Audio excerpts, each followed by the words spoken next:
A raised bed, we simply need a couple of things: a frame to hold the soil and a growing media. Pretty as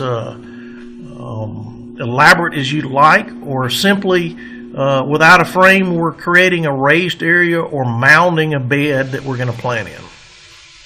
Pressure treated lumber and planks. We always get questions about safety of pressure treated lumber, and today's pressure treated lumber is perfectly fine to grow vegetables in. The older pressure-treated lumber from 30 or 40 years ago had arsenic in it, so we don't want to use that if you have any old pressure-treated wood, but today's pressure-treated wood, new pressure-treated wood, is fine to use for your raised beds. Lots of different options: landscape timbers, rocks, railroad ties, stone, old tires, retaining wall block.